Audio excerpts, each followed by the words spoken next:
A fé pura, ela é transformadora.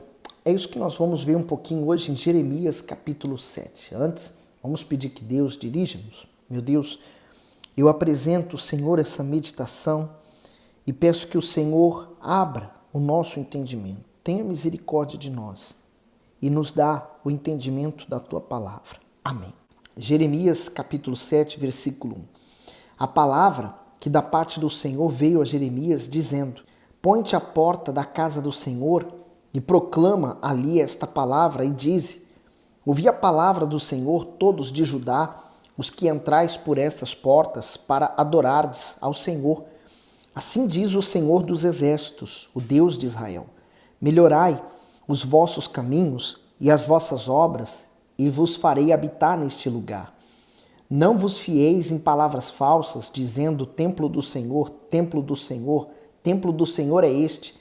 Mas se deveras melhorardes os vossos caminhos e as vossas obras, se deveras praticardes o juízo entre um homem e o seu próximo, se não oprimirdes o estrangeiro e o órfão e a viúva, nem derramardes sangue inocente neste lugar, nem andardes após outros deuses para vosso próprio mal, eu vos farei habitar neste lugar, na terra que dei a vossos pais, desde os tempos antigos e para sempre. O comentário do 1 ao 6. A fé religiosa e a fé pura. O povo confiava na promessa que dizia que Deus estaria sempre em Sião. Assim as pessoas se acomodaram na fé e outras se afastaram totalmente do Senhor. A instrução dos falsos sacerdotes era que o templo protegeria a nação e o que o Altíssimo jamais permitiria a destruição de Jerusalém e da sua casa. Mas isso era mentira. Nenhuma promessa divina pode ser desassociada da obediência, pois a mesma palavra que fala de bênçãos aos fiéis, fala também de juízo aos infiéis. Deuteronômio 11, 26, eis que hoje eu ponho diante de vós a bênção e a maldição. Concluindo o comentário, a lealdade a uma religião, a símbolos ou a rituais não livrou Israel e não livra ninguém hoje. Somente os que possuem a fé pura, a fim de obedecer ao Altíssimo, desfrutam de segurança e salvação. E aí você vê um versículo desse de Deuteronômio, Deus colocando à disposição dois caminhos e dois resultados diferentes, a vida ou a morte, a bênção ou a maldição. Humanamente falando, falando assim dessa forma, a grosso modo, ninguém escolhe a maldição. Mas aquele povo, pela sua infidelidade, por ter abandonado a Deus, por ter desobedecido a ordem de Deus, escolheu a maldição, a morte. Então, são nossas escolhas que definem o que eu estou escolhendo para a minha vida, ou bênção ou maldição. No 8. Eis que vós confiais em palavras falsas, que para nada vos aproveitam. Porventura, furtareis e matareis e adulterareis, e jurareis falsamente, e queimareis incenso a Baal, e andareis após outros deuses que não conhecestes? E então vireis e vos porei diante de mim nesta casa, que se chama pelo meu nome, e direis: fomos libertos para fazermos todas estas abominações? O comentário do 9 e 10 diz: Israel disfarçava seus maus sentimentos, suas péssimas ações e seus hábitos ruins com a religiosidade. Apesar de ser povo escolhido, a nação não foi poupada da disciplina ao perder a sua terra, o templo e muitos dos seus habitantes devido à rebeldia. Israel decidiu viver na transgressão, por esse motivo escolheu o resultado da sua escolha. Isso também tem acontecido hoje com aquelas pessoas que confiam que a graça consente com uma vida de pecado voluntário. Elas transformam a liberdade proporcionada pelo sacrifício de Jesus em libertinagem, pois creem que uma vez salvas, estarão salvas para sempre. Além disso, se enganam acreditando que a fé que depositam no Senhor Jesus não precisa ser acompanhada do sacrifício da obediência. Seguindo para o 11. E pois esta casa que se chama pelo meu nome, uma caverna de salteadores aos vossos olhos? Eis que eu mesmo vi isso, diz o Senhor. O comentário diz: As cavernas eram os esconderijos preferidos dos criminosos, pois era o local onde eles preparavam seus golpes e se estendiam após praticá-los, após praticá-los. Foi assim também que o Altíssimo comparou o comportamento das pessoas no templo, isto é, elas transformavam a casa dele em caverna de salteadores. Ao cometerem seus erros e depois recorrerem ao templo para encobri-los com a prática religiosa. O Senhor Jesus chegou a citar parte desse versículo, pois em seus dias as pessoas se comportavam da mesma forma. Mateus 21:13, o Senhor Jesus disse: está escrito, a minha casa será chamada casa de oração, mas vós a tendes convertido em covil de ladrões. Continuando o comentário, o ser humano pode pensar que seus erros estão ocultos de todos, porém deve entender que tudo está patente aos olhos de Deus e que um dia teremos que prestar contas de todos os nossos atos a Ele. Hebreus 4, versículo 13. E não há criatura alguma encoberta diante dele. Antes, todas as coisas estão nuas e patentes aos olhos daquele com quem temos de tratar.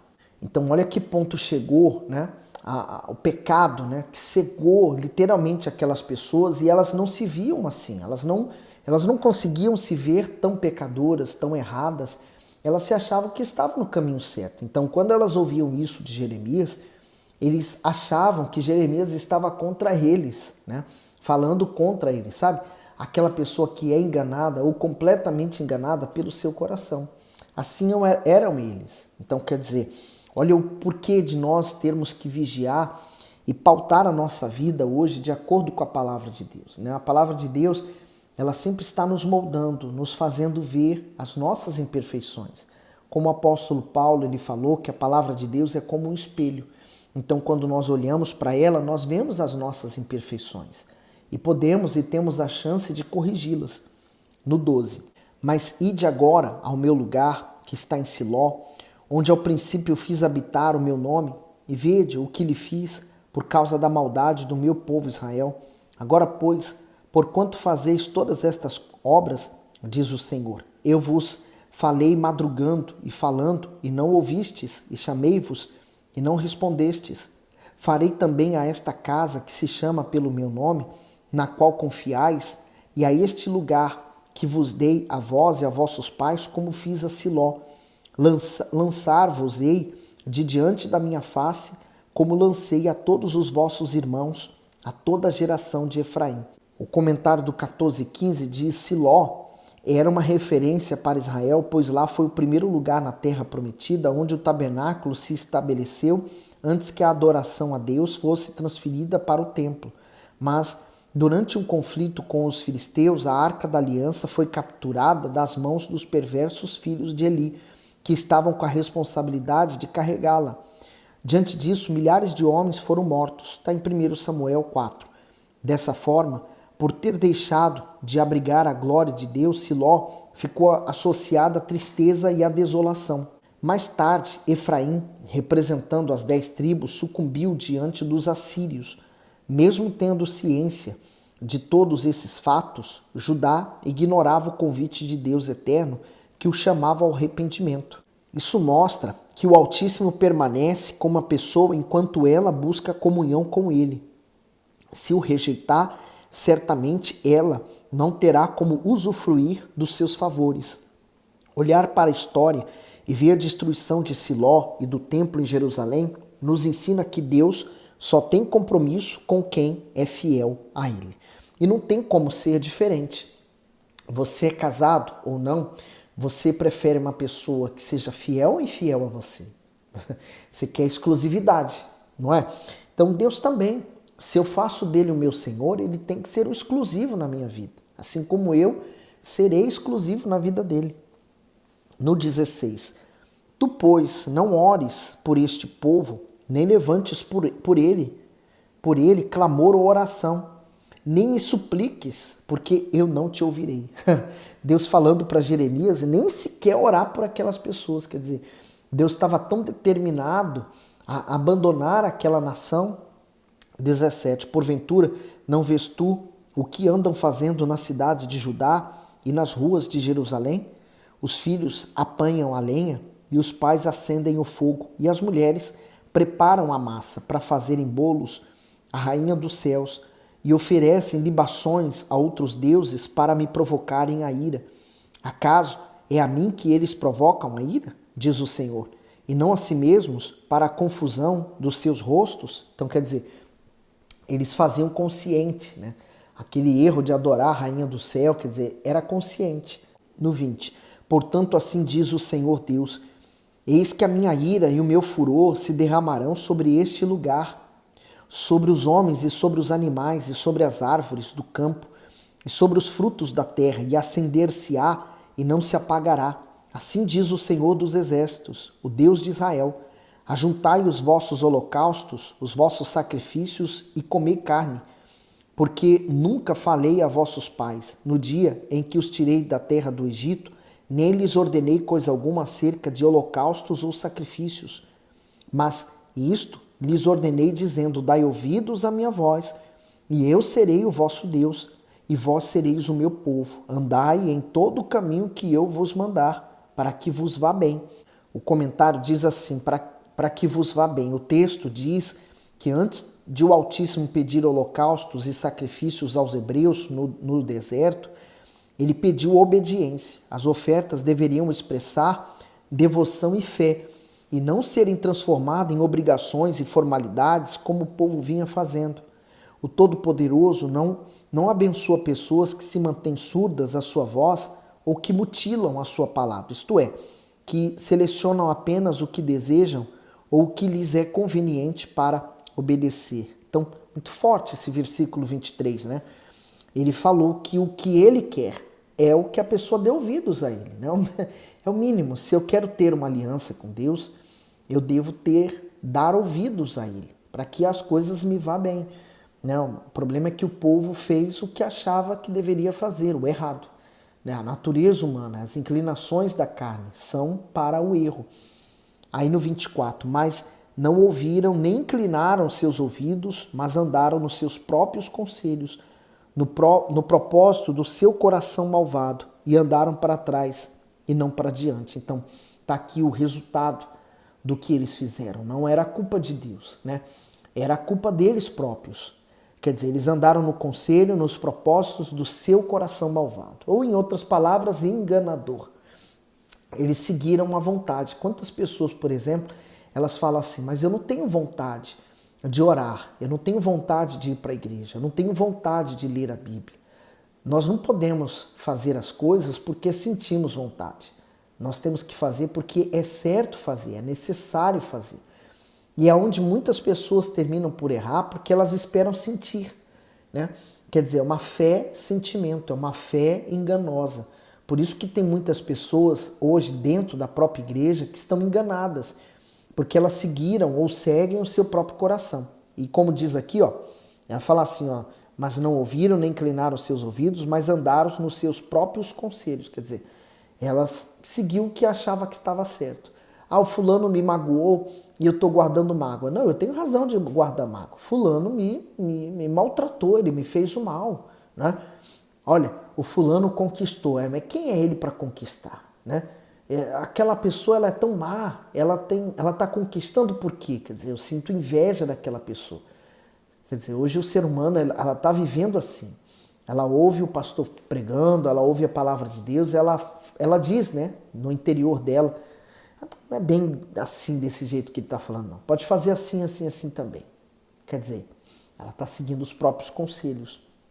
No 25, desde o dia em que vossos pais saíram da terra do Egito até hoje, enviei-vos todos os meus servos, os profetas, todos os dias madrugando e enviando-os, mas não me deram ouvidos, nem inclinaram os seus ouvidos, mas endureceram a sua cerviz e fizeram pior do que seus pais. Quer dizer, endureceram a cerviz e endureceram o coração. O que é um coração endurecido? É a pessoa que está ouvindo a palavra de Deus e a palavra não entra, né? Ela não penetra. Lembra, o Senhor Jesus, ele falou isso com os fariseus. Ele falou assim, o problema é que a minha palavra não entra em vós. Quer dizer, e por isso não produzia o efeito do arrependimento. Então, se a palavra de Deus que eu estou ouvindo na igreja, que eu estou lendo na Bíblia, se eu não tiver o meu coração disposto a obedecer, o meu coração vai ser como uma pedra. A palavra vai chegar até ela e não vai entrar. O Senhor Jesus falou sobre aquela semente, né? Uma caiu entre os pedregulhos, na terra seca, entre os espinhos. Quer dizer, a semente foi caindo ao longo do caminho, mas não deu fruto.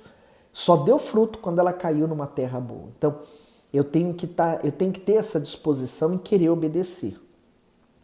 No 27, dir-lhe-ás, pois, todas essas palavras, mas não te darão ouvidos. Chamá-lo-ás, mas não te responderão. E lhes dirá, essa é a nação que não deu ouvidos à voz do Senhor seu Deus, e não aceitou a correção, já pereceu a verdade e foi cortada da sua boca. Corta o teu cabelo e lança-o de ti, e levanta um pranto sobre as alturas, porque já o Senhor rejeitou e desamparou a geração do seu furor. Porque os filhos de Judá fizeram que era mal aos meus olhos, diz o Senhor. Puseram as suas abominações na casa que se chama pelo meu nome, para contaminá-la, e edificaram os altos de Tofete, que está no vale do filho de Inom, para queimarem no fogo a seus filhos e suas filhas, o que nunca ordenei, nem me subiu ao coração. Que ponto? A que ponto eles chegaram de queimar os seus próprios filhos a um Deus pagão, a um Deus errado. Olha só o que a voz do coração levou eles a fazerem. Quantas pessoas um dia estiveram na igreja, ajudaram tantas pessoas, elas saíram da fé hoje, estão fazendo coisas que antes elas condenavam e hoje elas fazem até pior. 32. Portanto, eis que vem dias, diz o Senhor, em que não se chamará mais Tofete, nem vale do filho de Inom, mas vale da matança. E enterrarão em Tofete por não haver outro lugar, e os cadáveres desse povo servirão de pasto às aves dos céus e os animais da terra, e ninguém os espantará. E farei cessar nas cidades de Judá e nas ruas de Jerusalém a voz de gozo e a voz de alegria, a voz de esposo e a voz de esposa, porque a terra se tornará em desolação. Sabe aquele pai que está falando assim, olha, eu estou te avisando, meu filho, não ande com essas pessoas, porque você vai terminar caindo numa cilada, numa armadilha. Você vai sofrer. Meu filho, atenda para isso, olhe para os meus conselhos. E aquele filho dá de ombros e continua fazendo tudo normal. Continua sorrindo, brincando, saindo com aqueles amigos, mesmo sabendo que o pai asseverou ele de não andar com aquelas pessoas. Assim era Israel. Quer dizer, eles continuavam sorrindo, vivendo a vida deles, eles continuavam gozando a vida da melhor forma que eles tinham para viver, né? Porque o inimigo não estava à porta, não havia risco de problemas. Foi como o Senhor Jesus falou que no tempo de Noé foi assim, né? O povo comia, bebia, casava, se dava em casamento, quer dizer, o povo estava vivendo sua vida. Apesar de Noé estar avisando que viria o dilúvio, o povo pouco se importava, nem sinal de chuva está havendo. Então, eles ignoravam os sinais. Hoje, veja bem ao seu redor, olhe bem ao seu redor. Há sinais, né, da volta do Senhor Jesus tão evidentes. E como que as pessoas estão vivendo? Da mesma forma como no tempo de Noé, pouco se importando, né? Elas vão para a igreja apenas como ritual de ir para a igreja, né? Adaptaram isso às suas vidas. Então elas vão, elas saem, elas entram vazias e elas saem vazias. Então, as pessoas estão vivendo exatamente nesse período, né, do tempo de Noé. Elas não estão se importando com o que está acontecendo. Elas não estão observando os sinais que Deus está mostrando. Olhe o cuidado que nós temos que ter com a nossa vida e a nossa salvação. Olhe por você, minha amiga, meu amigo. Olhe pela sua vida. Eu tenho que olhar por mim. Você olha por você, tá bom? Que Deus continue abençoando. Dá o seu gosto ao vídeo. Manda esse vídeo para alguém e se inscreve no nosso canal. Fique bem.